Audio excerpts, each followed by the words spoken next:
Internet is Adam Malik Aaron back here with another review. So, Comic Con is next week, right? From the 19th to the 22nd.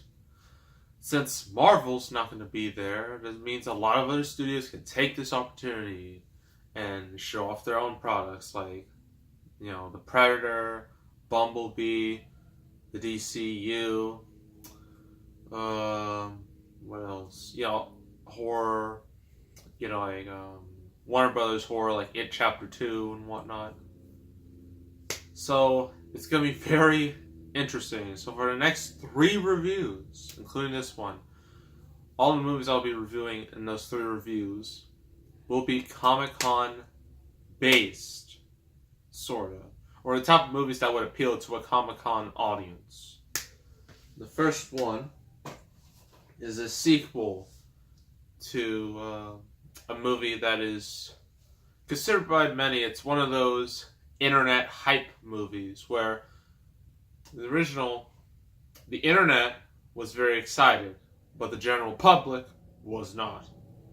So while it didn't do great, it did good enough to get a sequel, and that sequel is Kick-Ass 2. This is not directed by Matthew Vaughn, sadly, because I'm pretty sure he was busy doing Kingsman and the Secret Service, which would also have a lackluster sequel. So, yes, this is the sequel to Kick-Ass. Well, that didn't make a lot of money. People really liked that movie. And it did decent enough in a genre that is riddled with fail. Unless you're The Incredibles or Deadpool. Superhero comedies usually fail. Why? That's the reason why not a whole lot of them were made during this time. And now they can be made thanks to Deadpool and his massive success.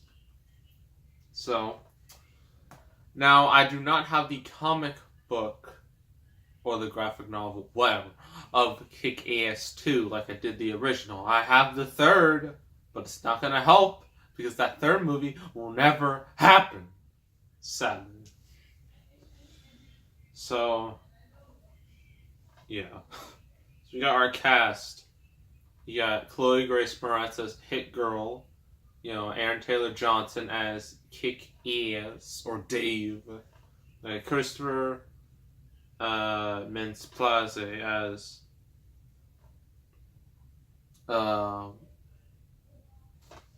he was Red Mist. Oh yeah, he changed his name. Oh, I can't say that name because it's very inappropriate. Let's just call him Red Mist, and we just ignore his alter ego. And then we have Jim Carrey as Colonel Stars and Stripes. So this takes place after the original. Well, actually, let's read this description first, and I might explain to you what's in this movie. Got it? Good. So self-made superhero Kick-Ass, Aaron Taylor Johnson, and sweet-faced, foul-mouthed assassin Hit Girl, Chloe Grace Moretz, try to return to life as normal teenagers, but soon they are faced with their deadliest challenge yet. To seek revenge for his father's death, Red Mist, Christopher Mintz-Plasse, McLovin, if you didn't know, has reinvented himself as the leader of an evil league of supervillains. To defeat their new nemesis, Kick-Ass and Hit Girl must team up with a new wave of masked crusaders led by the badass Colonel Stars and Stripes, Jim Carrey, in this battle of real-life villains and heroes. Just like the first one, there's no superpowers. No, these are just normal-ish people in costumes, beating the crap out of each other, killing each other, shooting each other, stabbing each other. You get it. And with the original, it was considered controversial because you had a little girl cursing up a storm and killing all bunch of dudes. And people were like, ew, that's so not cool. Well, in this movie, now she's a teenager, so it's slightly more acceptable. And since her dad, Nicolas Cage, died in the last movie, she now has like her foster dad. And whenever Mindy says, yeah, Mindy, that's Hit Girl's name. Whenever she curses, like, he's just like, swear jar. And you see this jar, and it has so many coins in there, like, goodness. That's a good $100 in there. And she's having her own problems, you know, in high school. You have, like, the Mean Girl knockoffs. I think one of them is Bella Thorne, or at least it looks like Bella Thorne. And, you know, she wants to be like them, but of course they humiliate her, and so she gets back at them, and she uses a sick stick. Now, what this stick does, you touch someone, and they will immediately projectile vomit, and, you know, let's just say stuff comes out of both ends. You know, you vomit and you diarrhea. Yeah, that's what happens. And so the main girl, she gets hit with the sick stick. I mean, Hit Girl doesn't even do anything. She just touch it. You literally touch someone, and then they will just lose control like that. And all that plays out, you just have to feel bad for the school janitor, because he's got to clean up all that. And I feel so horrible for that, whoever that is. That's got to be rough. And you're probably wondering, why are we talking about Hit Girl when this movie's called Kick Ass?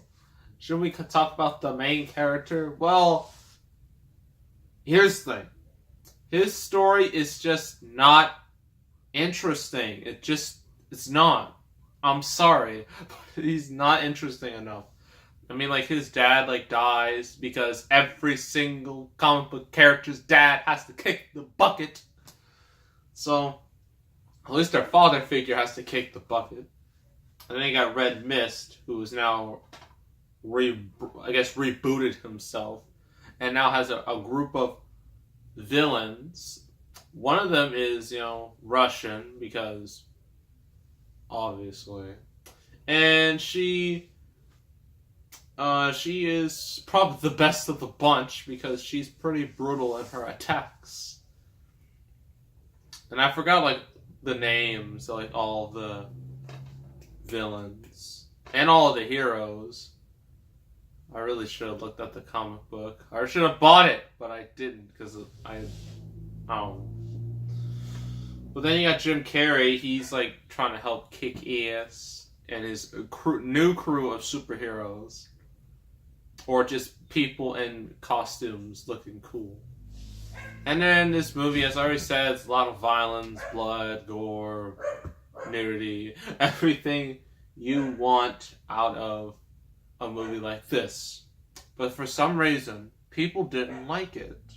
I don't know if it's because it was just derivative, or they just didn't like the plot, or just some of the characters just weren't interesting. But, controversial opinion incoming. I kind of like this movie. Is it as good as the original? No. The original, you really can't top that, unless you're Deadpool, of course. But this is still a fun, entertaining movie, honestly. So let's just go with the pros and cons real quick. Pros: Hit Girl, she's awesome. Some of the violence, the comedy works. It just, I don't know, it's just a fun time. Like, you don't have to, like, it doesn't take itself that seriously. I mean, when you see the end of what happens to Red Mist, it's pretty brutal. But the cons, just, I don't know. Aaron Taylor Johnson's just, something about him is just doesn't click with me. I don't know what it is. But he is better. He was better as Quicksilver until he died in that movie.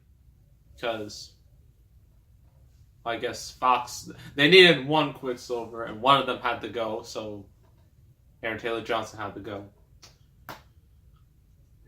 Some of the story's cliche. Yeah, it's just kind of, yeah, some of the actors. I believe, like, with this movie, they hyped up the fact that Jim Carrey was going to be in here, but he kind of disowned the movie after the Sandy Hook shootings, which is understandable, because he didn't want to support a movie that's so violent. I get it, okay? But, you know, it's still disappointing that he didn't get that much screen time. But I guess that was his choice. So overall, gonna give this a 6 out of 10. It's not a terrible movie. It's not as bad as reviews are calling it. It's just a decent, like, if you just ignore like all the negative, if you just look at it for what it is, I guess that's just that you might have a fun time. But if you just don't like these type of movies, don't bother. Don't watch it. That's Kick-Ass 2. Next review. It's not really a movie. It's 6 stories together. Kind of like the Animatrix. But instead of the Matrix, it's Batman. So we're doing Batman Gotham Knight next. In the next review, so make sure to stay tuned for that. So make sure to subscribe, like this video, leave a comment. I will see you all next time, and I am out.